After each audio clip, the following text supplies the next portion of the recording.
Welcome to Storycomic Presents, where we interview amazing storytellers and artists. This is episode 77. I am your host, Barney Smith of Storycomic.com, and we are excited to have with us the internationally acclaimed illustrator, Kamila Król. She's here to talk to us about her latest Kickstarter project, Rusalka. Did I say that right? Yeah. All right. Perfect. All right. A mythical woman with strange powers and a dark secret discover this dreamlike folktale inspired by Slavic mythology. Kamila, thank you for coming. Thanks for inviting me. You're welcome.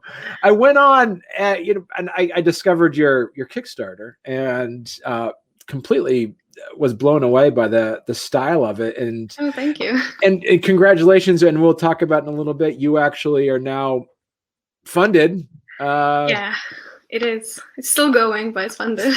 You got 27 days left as of this recording, and you still are. It's impressive to see that you're already hitting stretch goals. So congratulations to that. It's been crazy. Thank you. Yeah. It's been fun. So talk to us about before we jump right into it and start talking about this.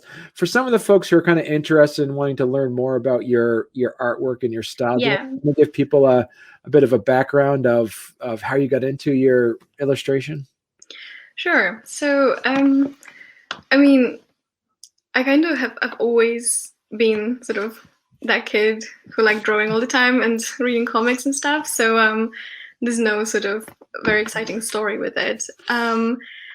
But I think it's probably being into comics and sort of being into art books and things like that got me into illustration as well. So it's like I've always loved drawing and painting, but I never thought sort of where I can apply this kind of work. And then when I was in high school and I discovered that graphic novels are a thing, I just thought this is something that I'd like to do, and I think this is how it started pretty much. But then when I was 20, I ended up leaving Poland because I'm Polish, I should have said. So I left Poland and I came to Cardiff, Wales, where I'm still almost 7 years now. That's the story. And yeah. Okay. And I wanted to kind of show the folks on here your work. I am sure. Incredibly awed by some of the styles that you do on this. And you work specifically, as you say, you before we went live, you kind of do a little bit of analog. I don't know if that's the word, but yeah, you do art by hand, but you also did do some digital work. So talk to us a bit about that. How do you do your style? Yeah, sure. I think sort of doing like the art education, I've tried like a little bit of everything, like different techniques just to see what works for me, sort of like trial and error. But what I really love is like ink drawing and ink and brush and all the brush pens. So it's like really dynamic line. So that's when I'm usually using, and then adding colors in Photoshop. But recently, and especially for more of the comics work, I've been working fully digitally, and that's been also really fun to just like experiment with different effects and brushes. So I guess it kind of depends on the projects and how I feel as well. Sort of jump between fully digital and analog techniques. Now, so talk to us a bit about the. So do you use when you do digital work? Are you using like Photoshop, Procreate? How are you doing this? It's all Photoshop. Oh wow! So okay. So these ones, the ones on the screen now, they are the traditional drawing with the like, ink brush pen. I think it's the Pentel brush pen. It's really cool. It's kind of like if I could just keep one art tool forever, I would keep that brush pen probably. And then I just scan it in, and then it goes into Photoshop. And and everything else is done in Photoshop. I like sort of playing with the colors of the line as well, and with different textures on some drawings as well. Okay. So you draw it out, pen and paper, and then you scan it in, and then Photoshop it. Is Yeah, that? yeah, and especially with the newer work, I'm trying to not just do flat color. I sort of play with different textures and brushes, which is still something that I think I'm experimenting with, and sort of trying out different things. But I like the mixture. I think I like the mixture of traditional and digital all Right. together. And so as you talk about with experimentation and trying new things, what have you noticed what have you there's something that you've noticed recently that you've tried to experiment with that you say, all right, this is going to be in my tool set, this is something I'm going to be using all the time now, I like what I did here? Yeah, I think the textures, playing with textures in Photoshop, which I think I've sort of tried to find, or I guess here the little grainy textures. I've been using loads of different brushes and sort of constantly being not satisfied with the effects, and then something just finally clicked. So I guess repetition is key in this case. Yeah. Yeah, I think I really enjoy when a digital image still has that traditional feel to it a little bit, so a bit of graininess, and a sort of I don't like it perfect, if that makes sense. I like when there's a bit of wonky line, a bit of imperfection. I think it just makes it a bit more alive. And so talk to us a bit about as well your passion for character design. Now, how did that get about? Yeah, yeah, it's strange. I don't know sort of if there's any explanation to it. I'm just really drawn to drawing people. I'm really drawn to strange characters. I like playing with different shapes and making them slightly exaggerated and stylized, and sort of seeing how can I convey a certain personality within just one character drawing. And that's something that I've been practicing for a long time now, I think. And these characters are from my Slavic mythology art book. So that was a really fun series when I was doing a bit of Slavic mythology research, and then sort of reimagining different creatures for myself and thinking about different symbols that they can have. And that's I think 16 of these characters that I've created. It was last autumn. That was really fun to work on. No, and so when you put this together, so you said, you at the top of the hour, you went to Cardiff to go to art school, correct? Yeah. Now, and that was about, you said about 7 years or so ago? Yeah, in 2014. Okay, wow. Isn't it amazing 2014 was 7 years ago? I know.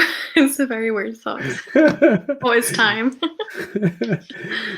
Now, let me ask you, so how much, so for those that might be thinking about, this is the time of year people might be applying for art school. Yeah. Would you still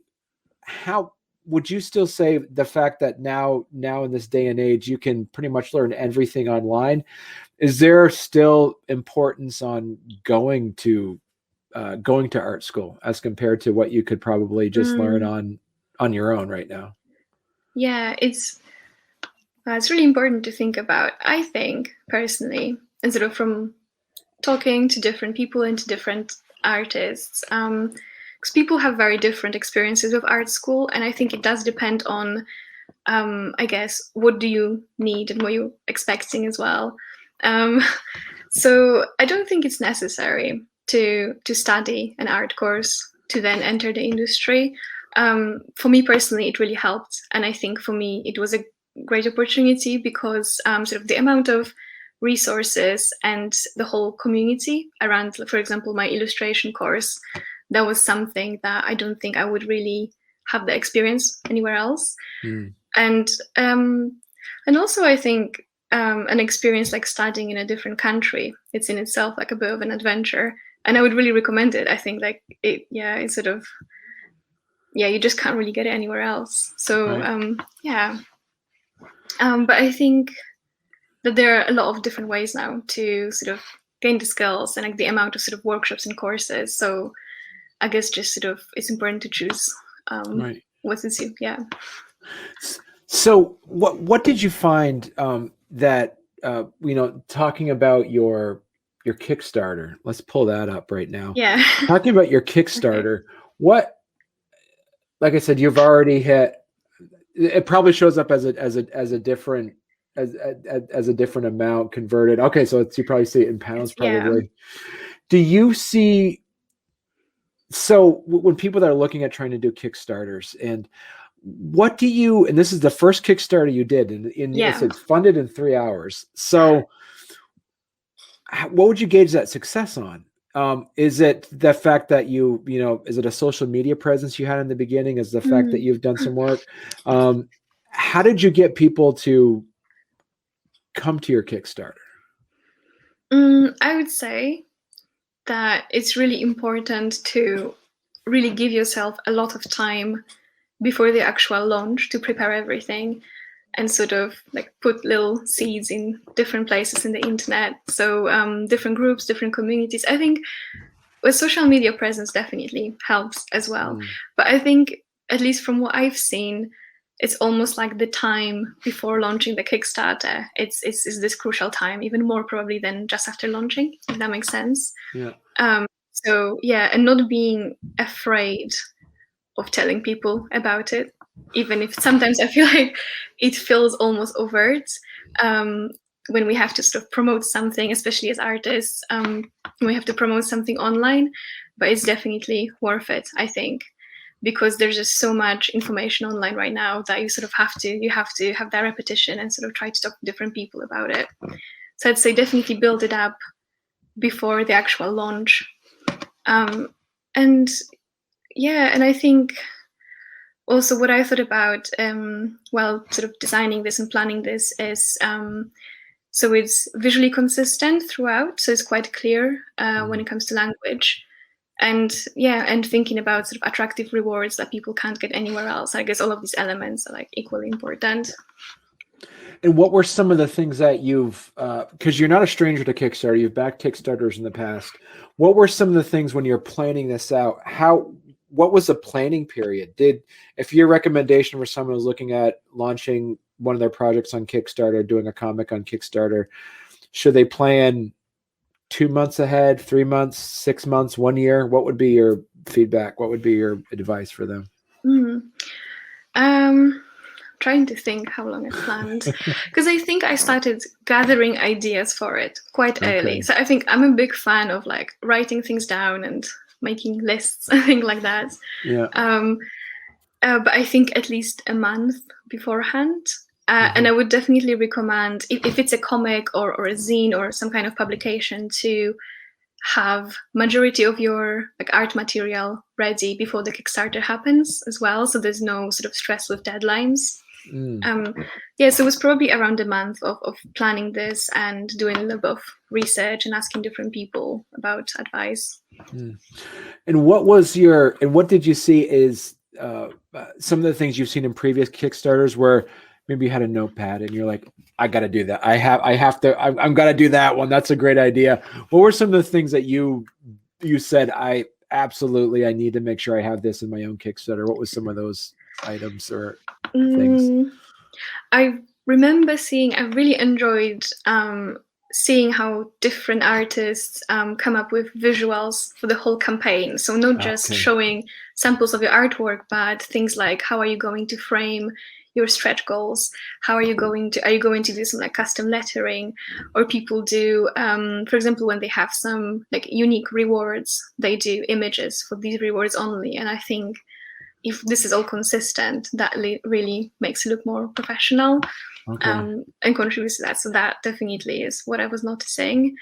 I think I really enjoyed as well, because I've backed quite a few Kickstarters before.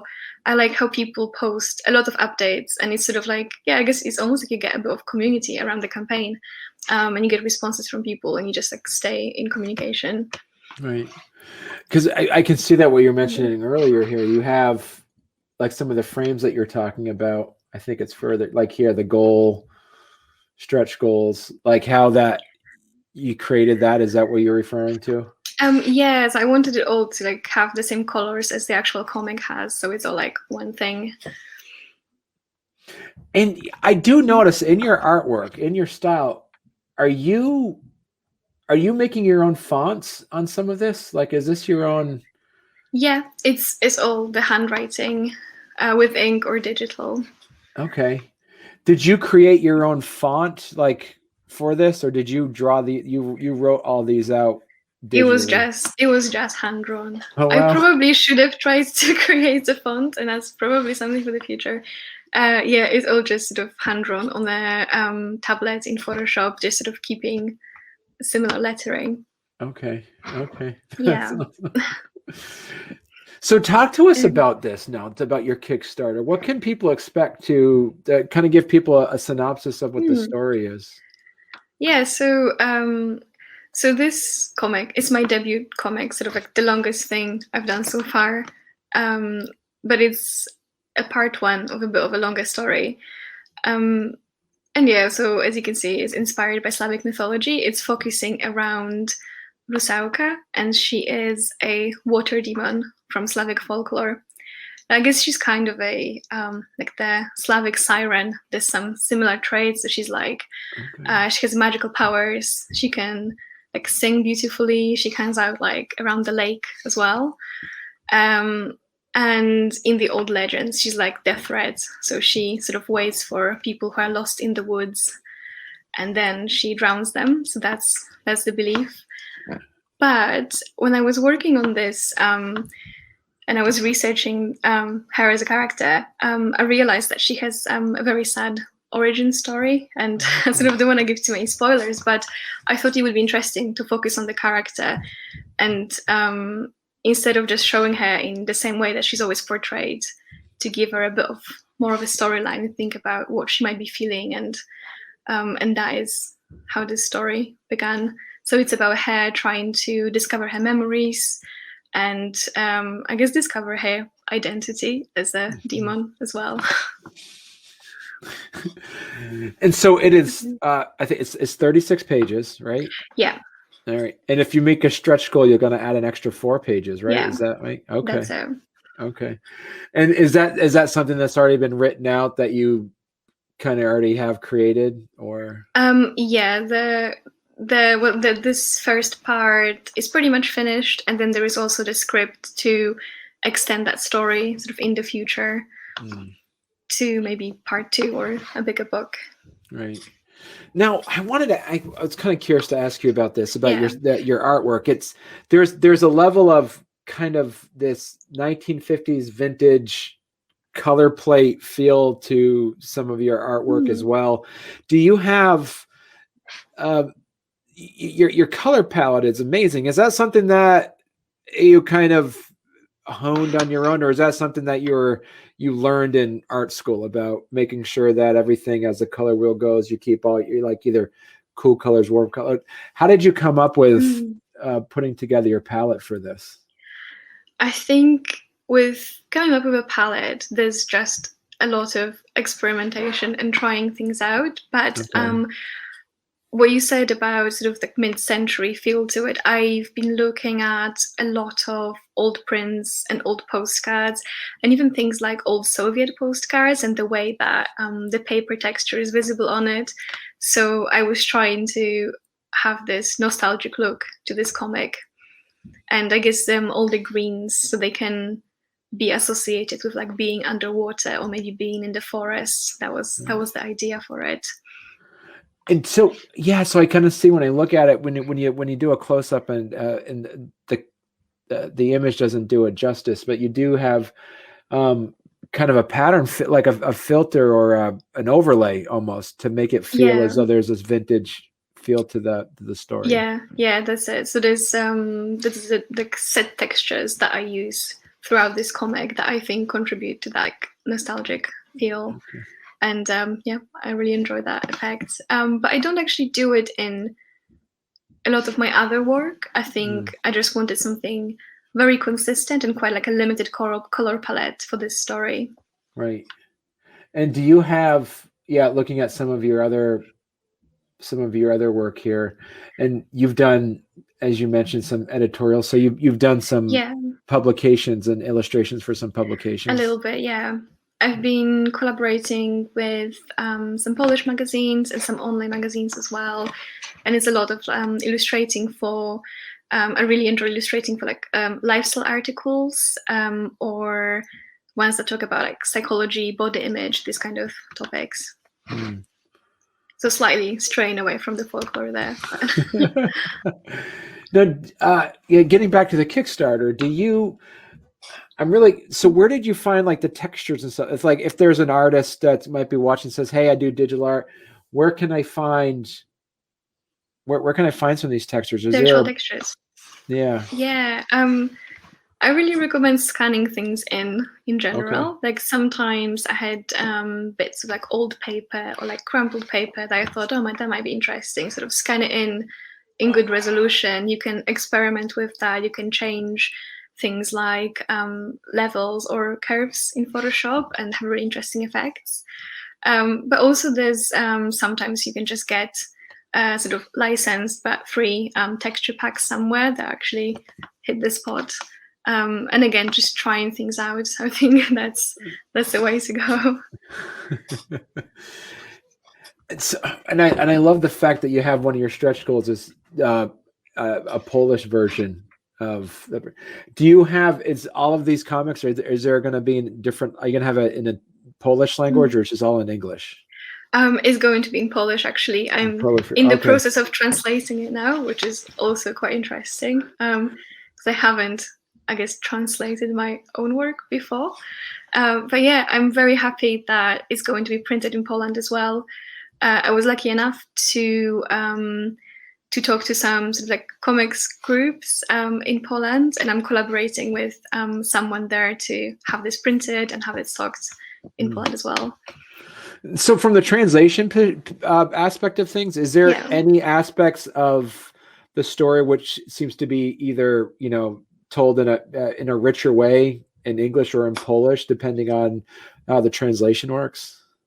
Yeah, I think some of the expressions or some of the descriptions, I can see I need to tweak them because if I translate them literally, they're just not going to have the same, I guess, emotion or just the same atmosphere.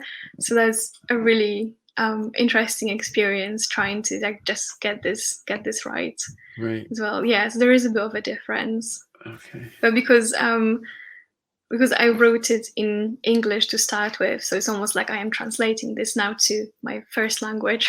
So the other way around, it happens. Yeah.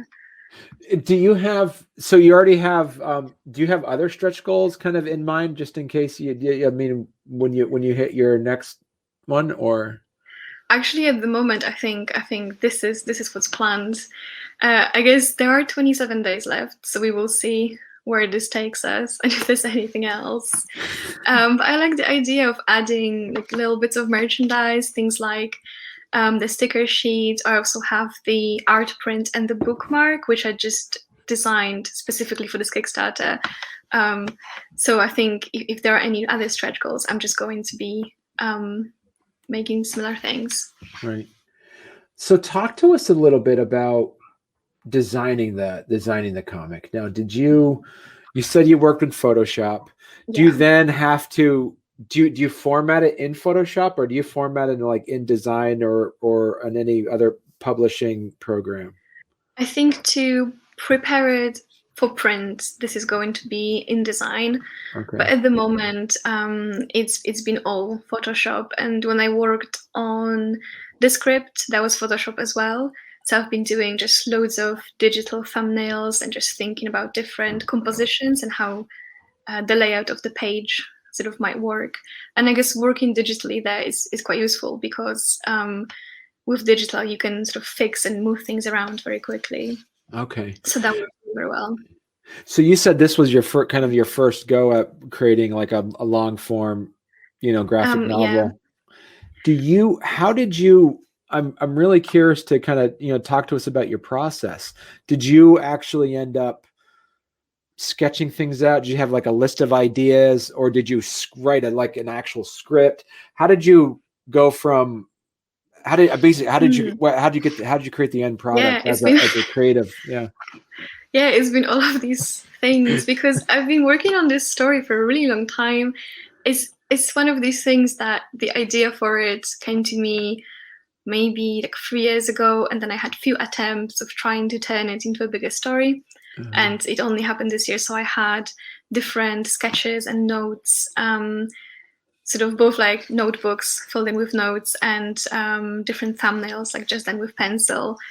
And then this year, when I felt like, yes, I have more structured material, that I can sort of just try to make it in a more organized way, and then I moved everything digitally. But I had just a script that was just written, just text, and then different thumbnails to work out the pages. So I need both text and image, I think, when I plan things out. Okay. And did you already, like, when you're writing you read out, did you have like, so and so said, like almost like a play script, or did like some sort of like a script of like you would read in like a play, or did you kind of have an idea of what they were going to say in advance, or did you just kind of type it right out as it went? How'd that work? I think I typed it. I think sort of in my head, I try to imagine this story like it's an animated film.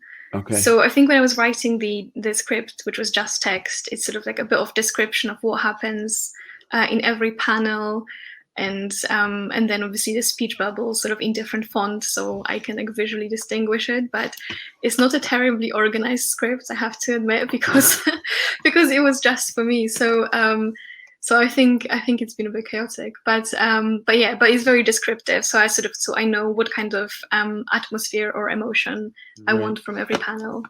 Yeah. And do you have, so when you put this together and you launched the Kickstarter, how did you kind of plan out the costs of things? Because obviously you have to add in, the price of like shipping and all that kind of fun stuff. Yeah. How did you create that? Yeah.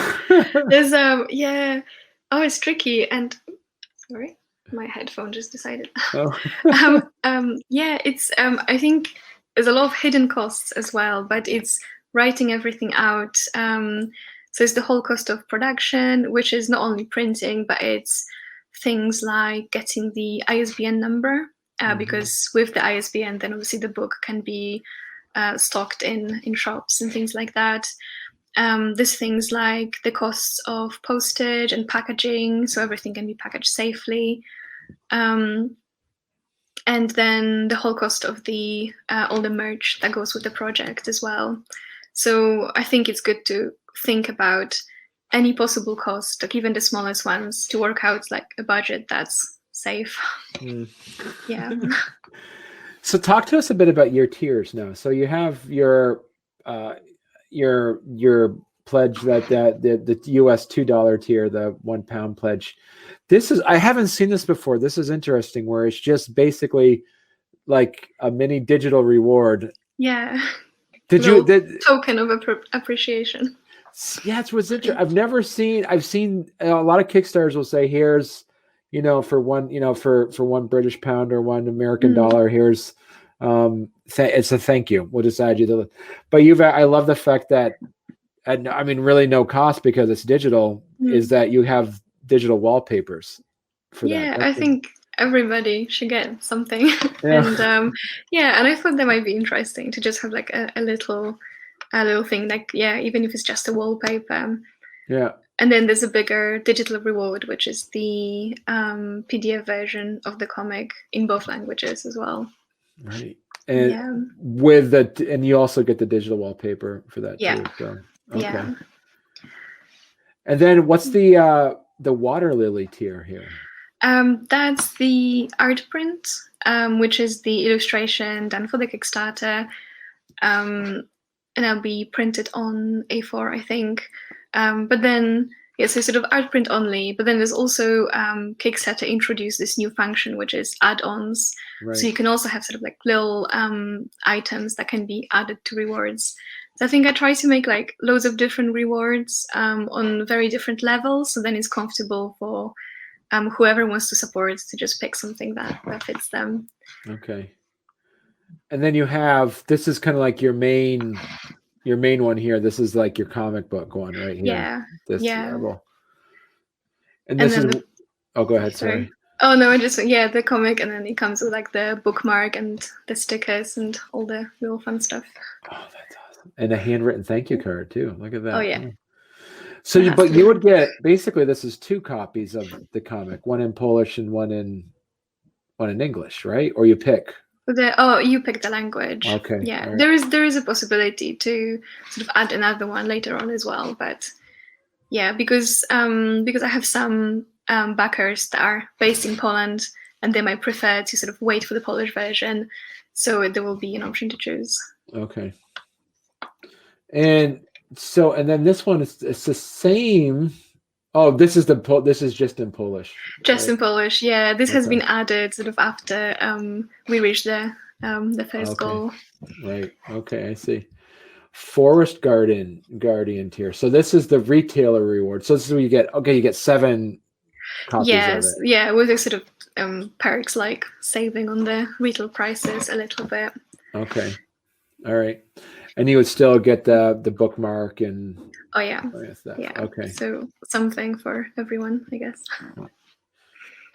And is this the kick? Yeah. Oh, so this is a Kickstarter exclusive illustration. Yeah, that's it. You mentioned. Okay. And this, so I'm really curious. So this, did you draw this? That, as you said earlier, you usually draw and then scan. Is this all digital, or you drew this out and then? Yeah, this one's fully digital. Okay, all right. Actually, with I guess it has quite heavy texturing, so it probably has like a bit of the feel of like an old print, or at least that was what I was aiming for. Right. And is that something but when you scan these, so another piece of advice to give to artists, when you opened this up and you started working on this thing, did you do it at like 300 DPI or did you do it higher? I usually go for 400. Okay. So the 300 DPI is recommended for print, but I'd say for the safety, and especially if you want to work on smaller details and close-ups, then going 400 or even 600 is probably ideal. For like making like a poster print size. Yeah, for like A4 and more. If it's just for the screens, then I guess it doesn't matter as much. But then again, if you want to work on more detailed elements, then having higher resolution is always better. Okay. And I'm just kind of curious to see what you had for I can't look at add-ons. That's too bad. I don't have it. There's any other add-ons that you have on here that we haven't seen yet? So you have your bookmark, comic book.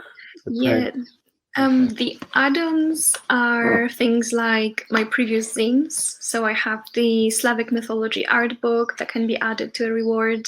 Okay. Basically, I guess the things that you can see in the folklore bundle. Yeah. So these are just my other projects that are also linked to Slavic folklore, but not directly to this story. So let's talk about some world building pieces to this. So you mentioned this is it's inspired by Slavic mythology. So it's not, you're not just taking the characters and just writing them as it. So you're kind of putting your own twist on it. Is that what you meant by inspired? Definitely. Okay. Yeah. And so is there more? Because I just saw you on here. You had a Baba Yaga T-shirt as an add-on. I do like Baba Yaga. From a Western, Baba Yaga seems to be the most popular. Like when you talk about Slavic mythology, that's the one where she rides around in her hut with chicken legs, right? Yeah, and eats children. Yeah, that happens. I think she's in loads of like pop culture media at the moment as well. Yeah. And do you see? Is your idea now that as you see this is successful? Is there going to be? Are you looking at creating creating a Rusalka part 2, or are you going to do a different book with like a different character inspired by Slavic mythology? What's your plan? What's your long-term game on this? This is exciting. There's a lot of plans, but yeah, I would love to create the second part of Rusalka, especially that, as I said, I already have a good idea of the script for it, so I'd like it to be a bigger thing. But actually, speaking of Baba Yaga, I also have an idea for a longer story, possibly a graphic novel, and that will be focused on Baba Yaga and is based on a Russian legend called Vasilisa the Wise. It's very fun. So yes, I'm hoping to be working with, I guess, adapting all of these old folk tales and adapting them for like a modern audience and having like a bit of a twist for them. Right. And it's are there going to be mutually exclusive stories, or are there going to be are they going to interact at all, or how does I'm not sure yet. Yeah. I think at the moment they are separate stories, but they definitely will have some mutual elements, just because they are sort of heavily based on these specific legends, and yeah. So I think there'll be some common elements to them. Yeah.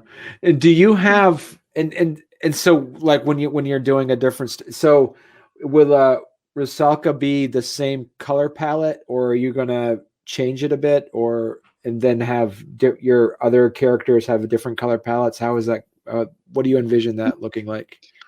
I think I see Rusalka with this color palette. I think Okay. in my head as well, this sort of like underwater foresty colors are just what I associate with that story. But I think for the other projects, I generally really like playing with different color and different color combinations.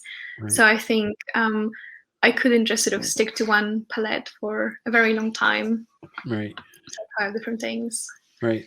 And do you see yourself, moving forward? What would be some of the this is kind of a hard question because you had your Kickstarter is being very successful.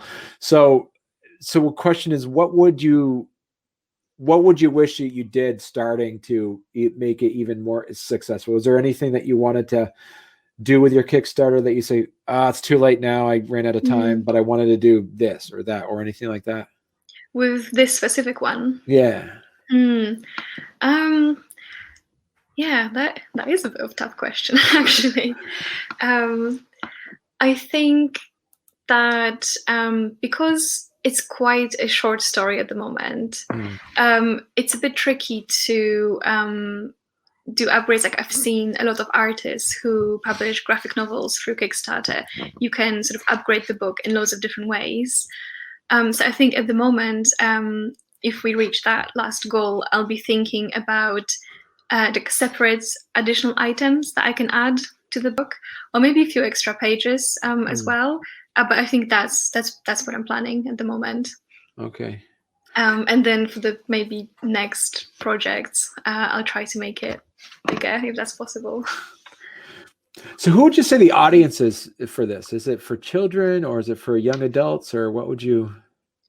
I think young adults is probably that's probably the best way. And yeah, but I guess just anyone who's into like dark fantasy or folklore and mythology, I think, 'cause it's quite a like dreamlike and magical story with like strongly built atmosphere as well. So anyone who enjoys the kind of thing. Right. So talk to us a bit about what would be some advice that you would also give for folks who are looking to kind of create a long form comic like this. What would be some advice that you would give people? I'd say don't be afraid to take your time and sort of think things through and try things out. I think with setting for creating a bigger story, it's really important to pick the topic that you either really care about or just makes you really excited and feel passionate about it. Because, well, I'm still quite new to comics, and what I have discovered is that it really takes so much more work than you would think, I guess. So I think if it's something that you're really passionate about, then that's super important. And yeah, for me, it really helped taking notes and planning out elements of the world. And even though it's a short story, sort of imagining it as a part of a bigger world, it makes it seem more real, even if it's just for you while you're creating it. And what do you say? So where do you see the best, I don't know, it's like community response that you've seen? Is it through Twitter? Is it through Instagram? Is it through where have you seen like your best when it came to starting to promote this? Where's your community mostly coming from, do you think? I think Instagram is my main platform at the moment, and I had a really lovely response, and people were really connecting with it, which was great. But also, surprisingly, the comics Facebook groups, there's some really great places there. So I had a really amazing response from the Polish comics community, sort of way more enthusiastic than I even anticipated at the beginnings. I really appreciate that. Yeah, it's been really great. So you see a lot of it. That's interesting. So I can't go any further on that. And so that would be kind of the recommendations, kind of find your family in a way, find the people that you kind of connect with the most and help with that. And yeah, I think so, because at least for me, I think that's I guess the most genuine, because you have a group of people and you're sort of passionate about the same medium or the same topic. And yeah, I think that's the part of it that I enjoyed the most, is actually talking to people and talking to other artists about their work and connecting on that level. I think that's really important. And where do you see also is, some advice on looking at some passive income aspects of things? Because I do see you also have an Etsy page. So I do.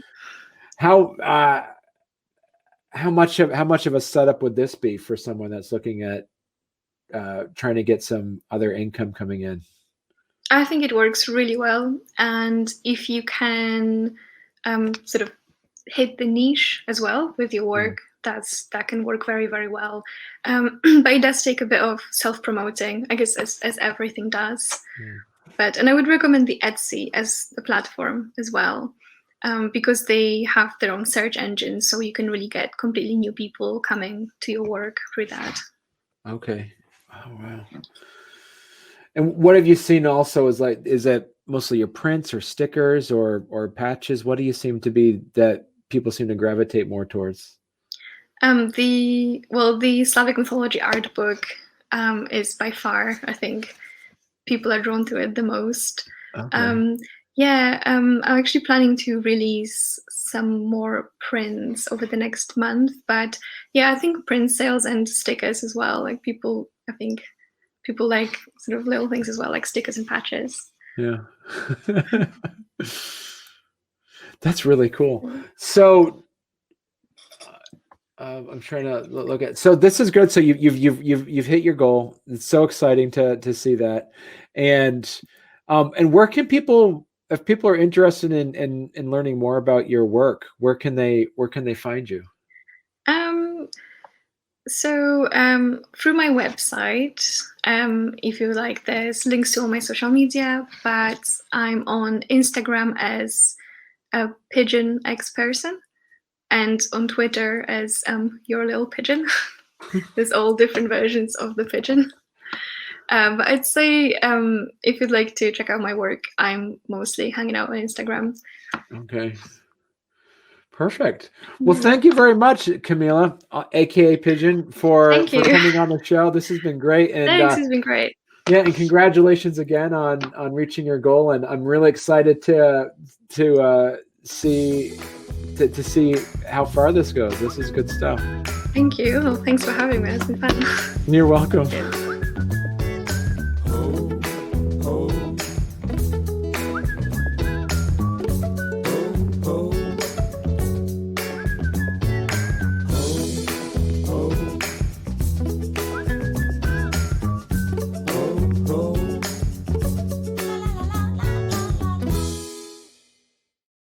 Okay, cool. And are you in your kind of your studio right now? Is that where you're in right now? I got like a home workspace, but yeah.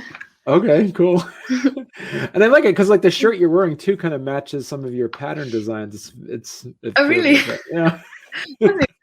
Thanks. I'm Right. one with my drawings, I guess. Yeah, exactly. You just It's the way to live. you just encompassed by your style. Yeah. That's right. Why not?